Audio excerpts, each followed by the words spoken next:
So I'm just going to wrap it up. In the revision, you can't miss the multitude of covenants, effectively promises. An argument can be made that we've always been a covenantal religion. But up until now, those covenants have been few, and they've been aspirational in nature, not directive. For example, we covenant to affirm and promote the 7 principles, but there's been no binding consequence, no punishment if we fail to measure up. In contrast, our new UUA president, Reverend Sophia Betancourt, is quoted as saying that covenants have consequences. Introducing consequences into church is a radically new idea for a free religion. Who will judge who is out of covenant? What will the consequences be? How about those gentle folks who just come for the community? If they're not actively engaged, will they be out of covenant? In Carol's presentation, you can't miss the shift from individual freedom to collective action. It can certainly be argued that we have more clout if we speak with one voice and unite around a single cause set by the UUA. But there are many viable paths to social justice, many worthy causes that tug at our heartstrings.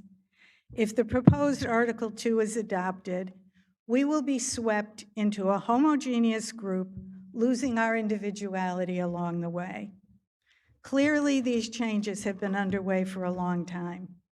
Many special interest groups were consulted for their input, but there is very little evidence that we rank-and-file UUs had any significant input to this process.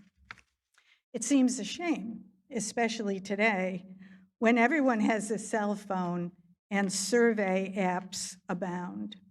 As Carol pointed out, too much of the language is unclear and open to interpretation. Bylaws must be clear, no ambiguity, no buzzwords.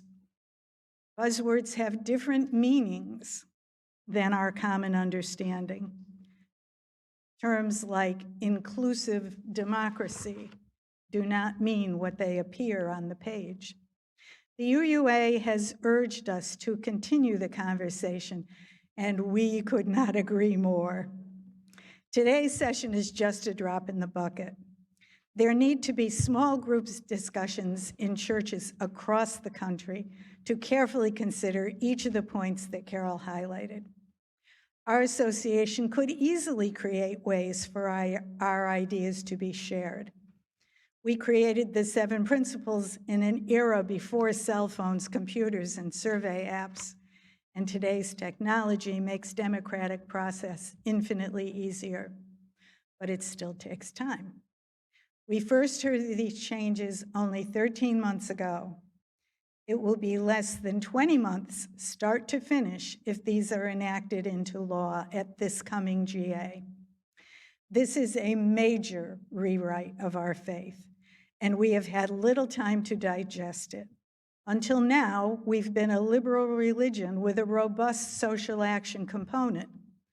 The revision appears to recast us into a robust social action organization with hardly a nod to our religion. Social action is vitally necessary and can indeed be a spiritual practice, but it's just a part of who we are as a free religion.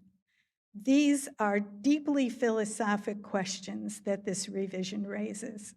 Who are we as a liberal religion? What is the place of liberal religion in today's milieu?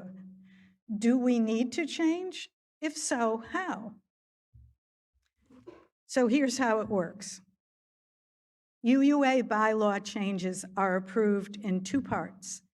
These changes have already passed the first hurdle at last year's GA, based on the idea that we would continue the conversation.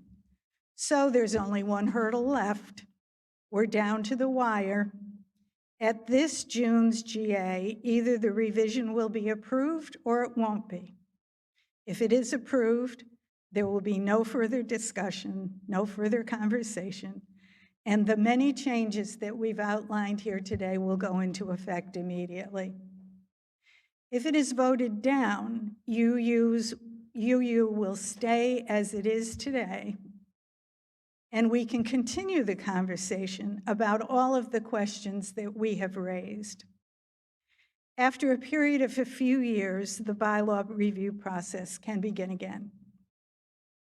If you're in favor of this revision, by all means, let your voice be heard. But if you have even the smallest doubt about this revision, there is only one avenue left.